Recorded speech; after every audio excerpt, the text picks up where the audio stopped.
for? Where is he? What an incredible, incredible leader, American leader. I want to congratulate and thank all the leaders who have been a part of today. Congresswoman Debbie Mercasel-Powell, thank you for welcoming us to your district. Magdala Orioles, Fat Joe, Jose Andres, and of course, Sergeant Paul Cruz. Thank you all. There's the Congresswoman. Thank you all. Okay, you guys ready to do this? We're going to do this. We're going to do this. And let me just start by saying, I know there's been, folks on the other side trying to question the values that Joe Biden and I have. So let me just be really clear, Florida.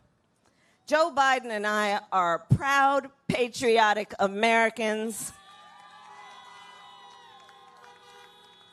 who share the values with the vast majority of the American people who want a president of the United States who speaks truth, who uses that platform not to beat people down, but to lift people up. The vast majority of the American people who want a president who understands that regardless of where we live, our race, our gender, the language our grandmother speaks, that we all have so much more in common than what separates us. That's what the American people want.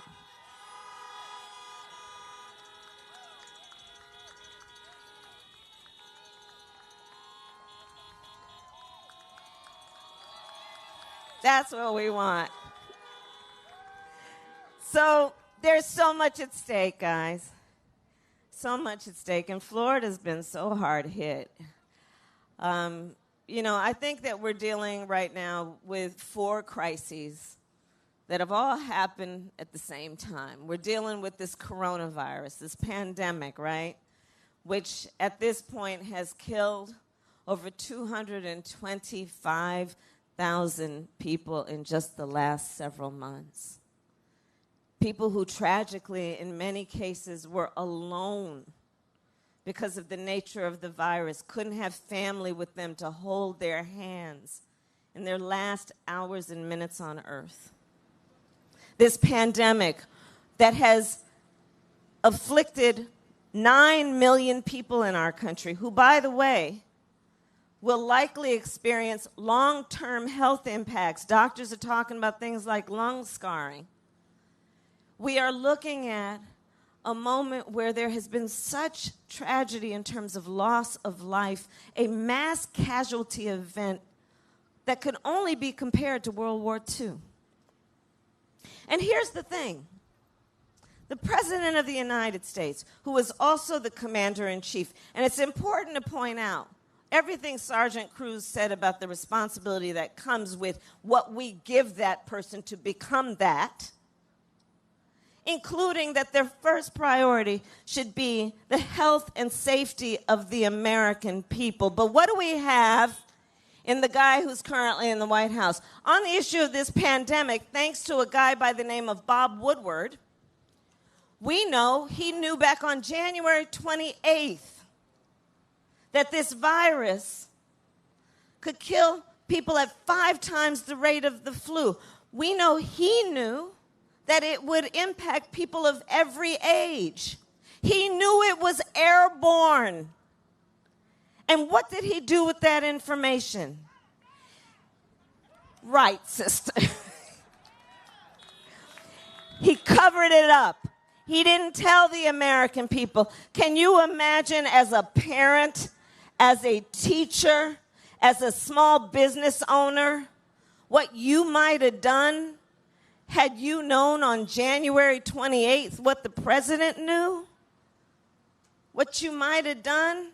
Because here's the thing, even before the pandemic, far too many Americans were working 2 and 3 jobs to put food on the table and pay the rent. And by the way, in Joe Biden and my America, nobody should have to work more than 1 job to pay the rent and put food on the table.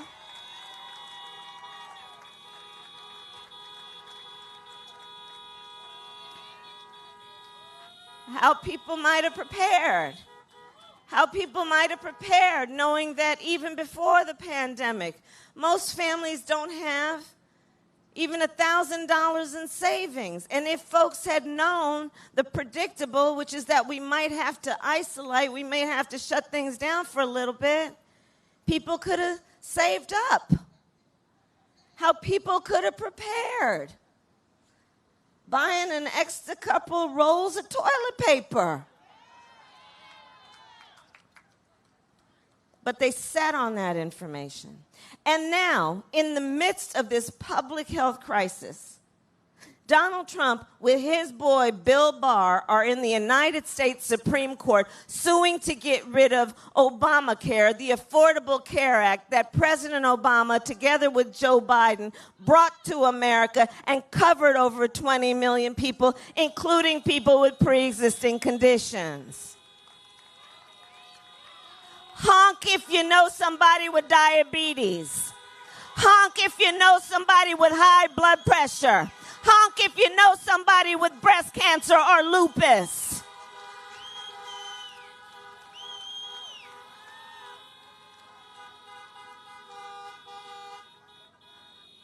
And they're trying to take it away.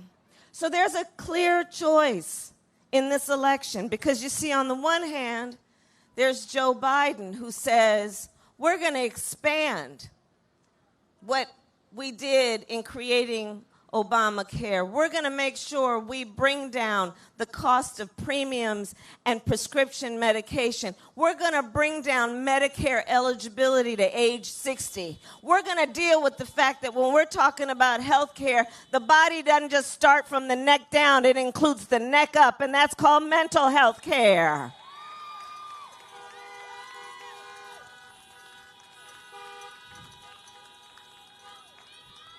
A clear choice in this election. A clear choice. This pandemic has resulted in an economic disaster that is being compared to the Great Depression. Over 30 million people in just the last several months have filed for unemployment. Here in Florida, 1 in 9 households is describing their household as having been hungry.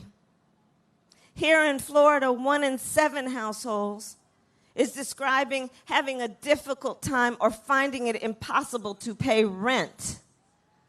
Here in Florida, 1 in 4 small businesses is out of business, likely never to be able to reopen. And what does Donald Trump say? We're rounding the corner. But here's the thing on the economy. So on the one hand, you have Joe Biden, who when asked, how's the economy doing, always asks the question, well, tell me how working people are doing. Tell me how working families are doing. Which is why Joe Biden will not increase taxes on anyone making under $400,000 a year. Will bring down middle-class taxes, will put in place a policy where if you have children, you will pay no more than 7% of your income in child care. We will have a tax credit for first-time home buyers of $15,000, knowing that will help with down payment and closing costs. And on the other hand, you have Donald Trump, who when asked, yes, baby, who when asked about the economy, asks, well, how's the stock market doing? Asks, how are rich people doing? Which is why, as one of his first orders of business, he passed a tax cut for the top 1% and the biggest corporations in America, which will cause us to have to deal with a $2 trillion deficit. Well, with your help, Florida, over these next 3 days, when and God willing, if we win, Joe Biden and I are about to get rid of that tax cut and invest that money in working people, Invest that money in building back up our infrastructure, repairing our roads and bridges, investing in renewable energy and the creation of millions of jobs, investing in our students who come from families that have less than $125,000 so you can go to a four-year state college free or an HBCU free.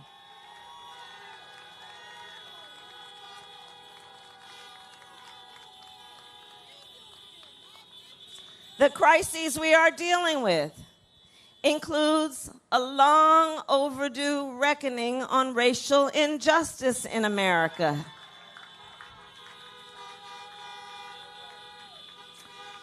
And on the one hand, you have Joe Biden, who, being a student of American history and having the courage to speak truth, can say and speak the phrase, Black Lives Matter.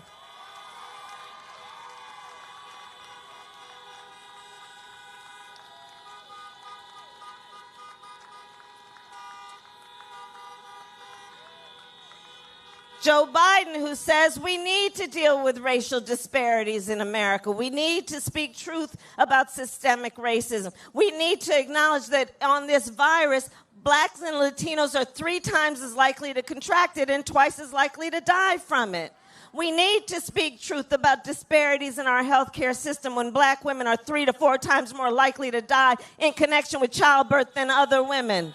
We need to speak truth about a criminal justice system and reform that system and decriminalize marijuana and expunge the records of people who have been convicted of marijuana offenses and shut down private prisons and end cash bail, because it is not only a criminal justice issue, it is an economic justice issue.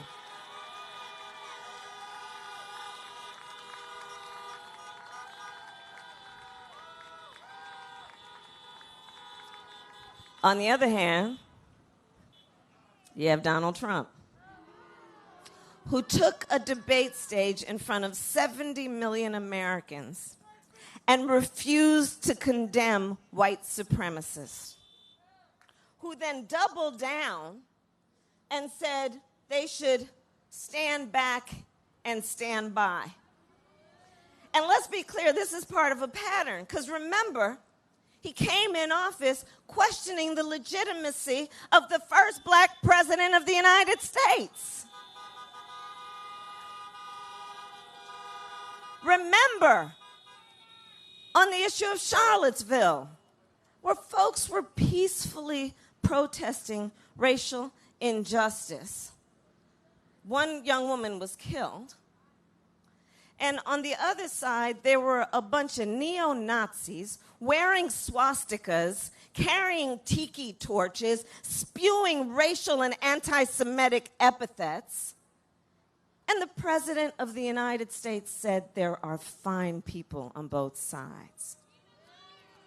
A President of the United States who came into office calling Mexicans rapists and criminals, put as his first order of business a Muslim ban in effect. We don't want that in the President of our United States. We deserve better.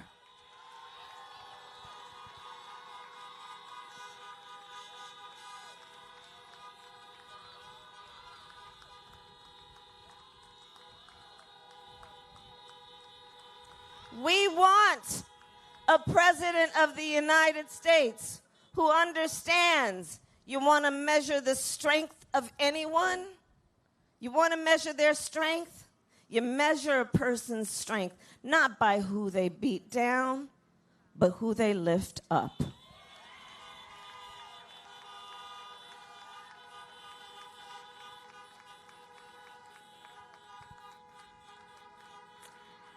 And we are in the midst also of a climate crisis. It's hot. And it's getting hotter. A climate crisis. You know, I come from California. The wildfires have been just burning up the West Coast, from California to Oregon to Washington to Colorado. You know, I've met families and met with families who had to evacuate. They lost their home, permanently lost their home. I've met with firefighters who were fighting the wildfires while their own homes were burning. In fact, my brother-in-law is a firefighter. In the Gulf Coast states, you all know that, the storms that have been hitting, do you know we've had 5 named storms just this year? And we name a storm because it's that bad that it should actually be acknowledged with a name. That's how bad things are. And so Joe Biden says, hey, we need to deal with the science. We need to embrace the reality and the urgency and the immediacy of this issue. We need to understand it is not only an existential threat to us as a species, it is something that transcends into civil rights and human rights issues when you know that of all the people in our country who live in poor air quality zones, 70% are people of color. He knows that when we're talking about water as an issue, we think of places like Flint. And Joe says, let's deal with the science, but do it in a way that we also see an economic opportunity for the creation of jobs. Investment in renewable energy, investment in solar and wind. On the other hand, you have Donald Trump, who, I kid you not, when asked about the wildfires in California, and the question went something like, Mr. President, you know, these wildfires are happening. The scientists are telling us that there are extreme changes in the climate, that there's a connection also with human behaviors. Do you know that the President of the United States responded by saying, science doesn't know? The President of the United States. Well, here's the thing, Mr. President, science does know, and so does the leading science magazine that endorsed Joe Biden for President of the United States.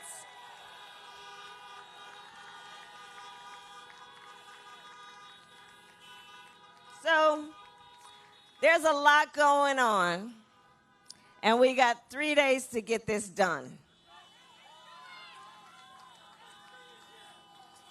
And so let's talk for a minute about voting. You know, people have been asking me, and I'm sure you, because this is a whole beautiful group of leaders. People have been asking, why should I vote?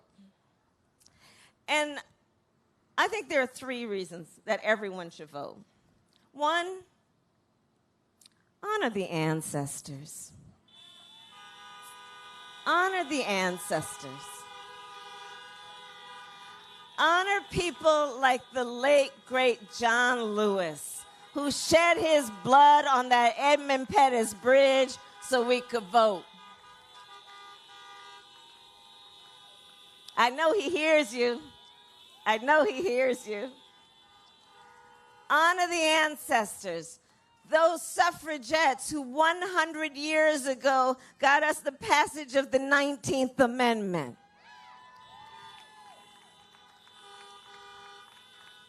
But let's always speak truth. Black women couldn't vote until 1965, so there is that. So, reason number 1, let's honor the ancestors who sacrificed so much for our right to vote. Reason number 2, everything is at stake. Everything. Everything we just discussed, including creating a pathway for citizenship, for our undocumented immigrants, renewing our promise to our dreamers with DACA, shutting down private detention centers, reuniting 545 children with their parents who the United States government orphaned.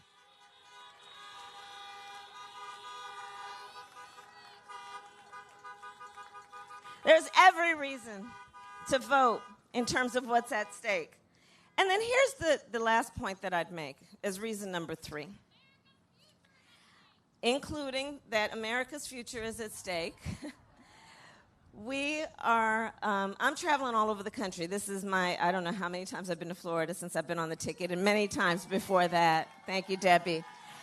All over our country, people are putting in place laws and procedures to make it difficult for us to vote, making it confusing to vote, purging voter rolls, passing laws to suppress the vote, picking up drop boxes. I was in Houston yesterday, a county of 11 million people with one drop box. Trying to make it confusing in different places in Florida, different days, right? Different envelopes you got to fill out and who's going to sign them. The president of the United States who took the stage at the debate and openly attempted to suppress the vote. So here's the thing. When we look at where we are in terms of these powerful people who are trying to, and we're not going to be distracted by what's at hand. We're not going to be distracted by the stakes. We're not going to be distracted. We know what we have to do.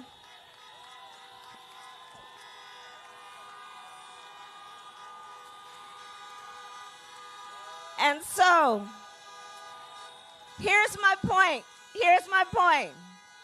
You gotta ask, why are these powerful people trying to make it so difficult for us to vote? And I will tell you, I believe the reason they're trying to make it difficult and confusing for us to vote is because they know our power.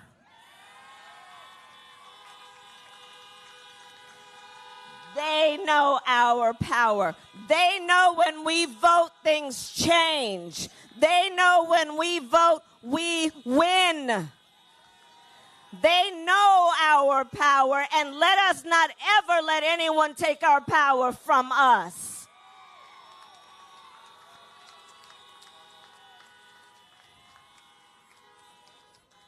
And so my last point, Miami, is this. This moment will pass. And years from now, our children, our grandchildren will ask us, where were you at that moment? And what we will tell them is so much more than just how we felt. We are going to tell them what we did. We are going to tell them we organized, we mobilized, we stood in line, we emailed and texted and called everybody we knew multiple times till they got sick of us, but we knew they'd get over it. And we will tell them we elected Joe Biden, the next president of the United States. Thank you, Miami. Gracias.